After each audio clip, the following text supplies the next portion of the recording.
Bem, gente, voltamos aqui, tá, para finalizar os conteúdos da primeira unidade, tá? E justamente ver, né, o último grande sociólogo, né, vamos dizer assim, que faz parte desse processo de construção da sociologia como disciplina, como uma cátedra, né? E, consequentemente, né, como uma ciência, né? Ou seja, né, a sociologia, no final do século XIX, para o início do século XX, ela se concretiza propriamente como uma grande disciplina, tá? Uma grande ciência, que tem sua importância, tem sua relevância, tá? Para a gente entender os processos sociais, para a gente entender as estruturas sociais, né? E, consequentemente, o Max Weber é um dos grandes teóricos, um dos grandes sociólogos, né, desse momento histórico, né? Vai nascer ali em 1864, né? Então vejam, né? Quando o Max Weber está com seus aproximadamente 20 anos de idade, né? Quando ele é um jovem, né, na Alemanha, o Karl Marx, né, está, vamos dizer assim, morrendo. Tá? Então, praticamente 20 anos depois, né, do nascimento do Max Weber, o Karl Marx ele falece, né, que o Marx, como a gente viu, vai morrer em 1883. Tá? E é importante, né, a gente salientar, porque o Karl Marx ele vai influenciar o pensamento do Max Weber. Né? O Max Weber vai ser muito influenciado pelo pensamento do Karl Marx, tá? Mas o Max Weber, o Max Weber, ele tem uma diferença muito grande em relação ao Marx. Consegue perceber, juntamente com o Karl Marx, a importância dos processos e das estruturas econômicas para o desenvolvimento e, consequentemente, para o entendimento da sociedade. O Max Weber também vai ser um grande estudioso do capitalismo, né? Ele vai se localizar justamente nesse processo histórico e ele vai trazer grandes contribuições para a gente entender, né, as perspectivas sociais, a realidade social. Tá? Então, o Weber, né, talvez assim, que é muito complicado, né? Ele morre muito cedo, né? Ele, vamos dizer assim, ele poderia ter contribuído muito mais, Max Weber, né? Mas ele vai morrer em 1920, entendeu? Ele vai morrer ali, entendeu? Com seus 60 anos aproximadamente. Então ele morre muito cedo, né? O Max Weber, tá? E deixa um grande legado, né? Um grande legado para a gente, ok? Uma das principais obras, né, do Max Weber, e talvez uma das obras mais influentes, né, do pensamento sociológico, né, produzido nesse período histórico, é justamente A Ética Protestante e o Espírito do Capitalismo. Tá? É um dos livros assim mais impactantes que a gente tem, entendeu? Nesse início, né, do século XX, produzido justamente pelo Max Weber. Tá? Então, o Weber, né, ele é um economista, ele é um cientista, é um jurista, é um intelectual alemão, entendeu?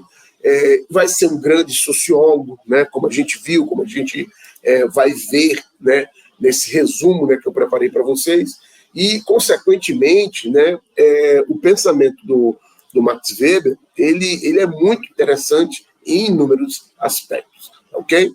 Então, vamos conhecer um pouquinho, né, dessa sociologia weberiana, do método, né, desenvolvido pelo próprio Max Weber, porque é importante a gente salientar, e aí é por isso que o Weber vai se tornar um grande pensador e um grande sociólogo, né? Ele tem uma preocupação muito grande em definir, né, o conhecimento, né? Em definir, né,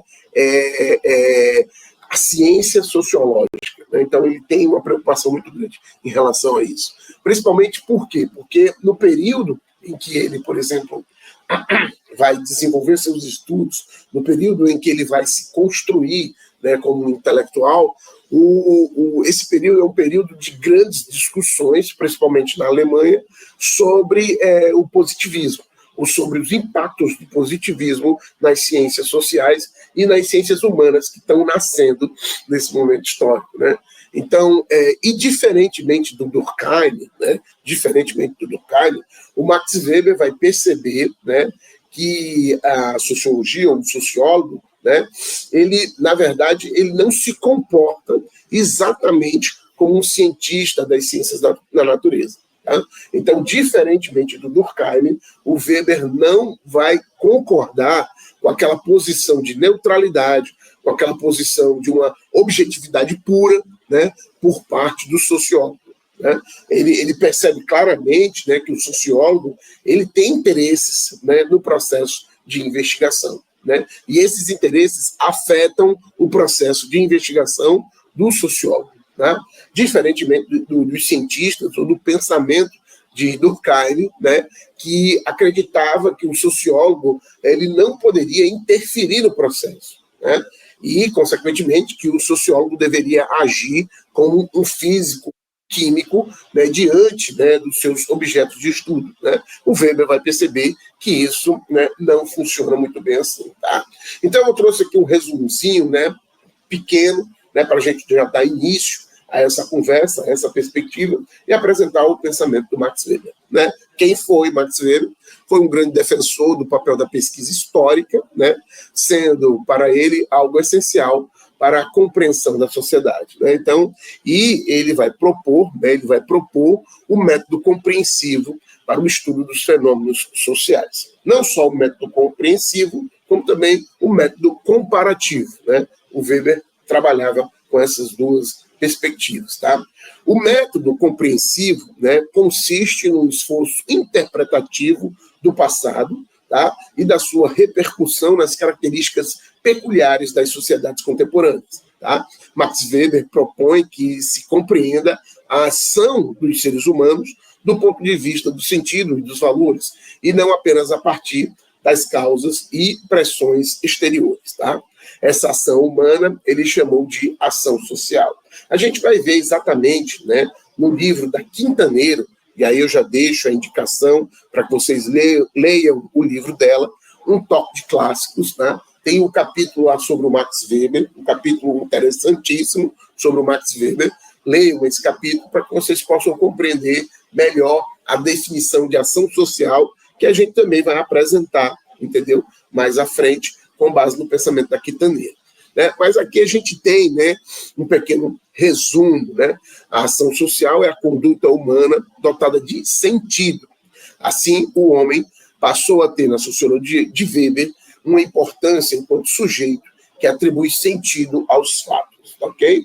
Então, para Weber, né, a ação social, tá? Ou seja, a ação dos indivíduos, ela é de extrema importância para a gente compreender as estruturas, né, e as relações sociais. Tá? Vamos um pouco mais adiante, né, entender um pouco melhor o que é essa ação social, para a gente compreender o pensamento do Max Weber, né, para a gente entender essa concepção, né, compreender essa perspectiva, né, e, consequentemente, aprofundar um pouco mais, né, essa percepção, essa concepção, entendeu, sobre o Max Weber. Tá?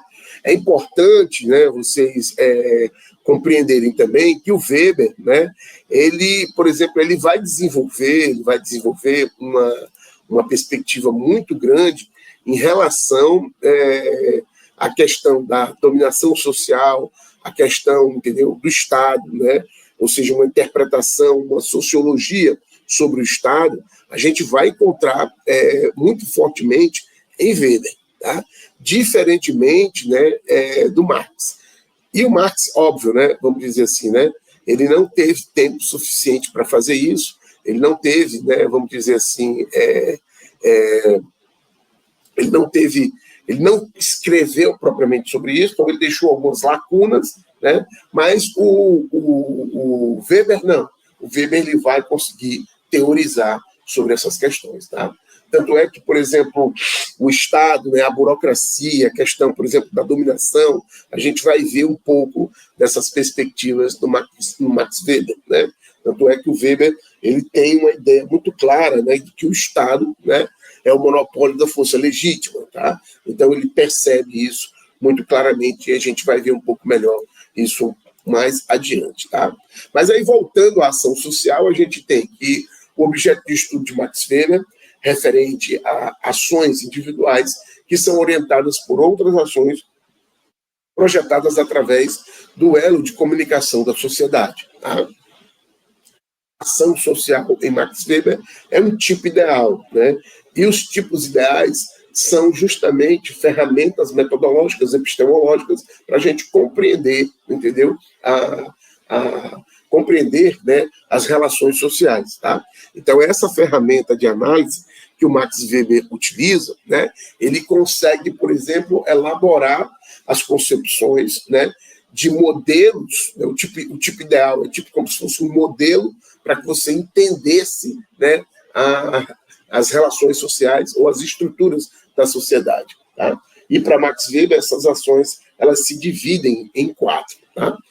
Ação racional com relação a fins, ação social racional com relação a valores, a ação tradicional e a ação afetiva. Tá? São os 4 tipos de ação, consequentemente, os 4 tipos ideais de modelos metodológicos epistemológicos que Weber constrói para entender, né, o pensamento, ou a concepção, ou as concepções sociais. Tá? Vamos um pouco mais adiante, né, e vamos compreender melhor essas concepções de Weber. Tá? Então, principais conceitos da sociologia de Max Weber. Tá? Vamos lá. A época de Weber, vamos ver primeiro, né, as influências que Max Weber sofreu e, consequentemente, o porquê dele, num primeiro momento, se preocupar, né, com o processo metodológico. Tá? Então, a época de Max Weber tratava-se na Alemanha um acirrado debate entre a corrente até então dominante no pensamento social e filosófico, justamente o positivismo, e seus críticos. Tá?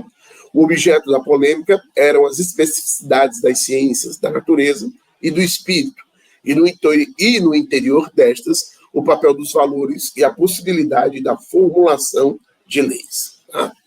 Foram Karl Marx e Friedrich Nietzsche reconhecidos pelo próprio Max Weber como os pensadores decisivos de seu tempo, aqueles que, segundo alguns biógrafos, tiveram maior impacto sobre a obra do sociólogo alemão. Tá?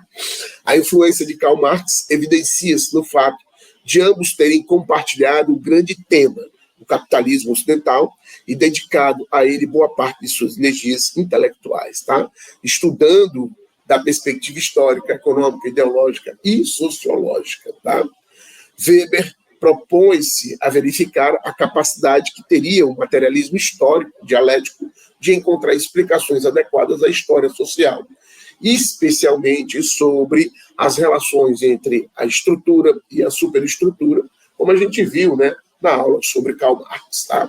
Em suma, procurou compreender como as ideias, tanto quanto os fatores de ordem material, cobravam, né, força na explicação sociológica, sem deixar de criticar o monismo causal que caracteriza o materialismo marxista nas suas formas vulgares. Okay?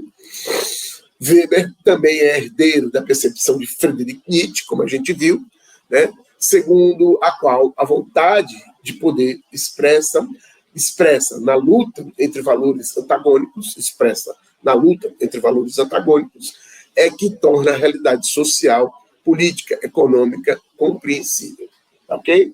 Bem, gente, então, o Weber, inicialmente, né, vai pensar, né, e desenvolver as suas concepções sobre a influência desses grandes, ou desses 2 grandes teóricos, né, tanto Karl Marx como o Friedrich Nietzsche. Tá?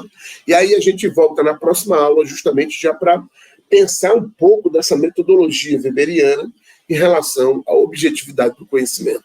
Valeu, gente. Um abraço.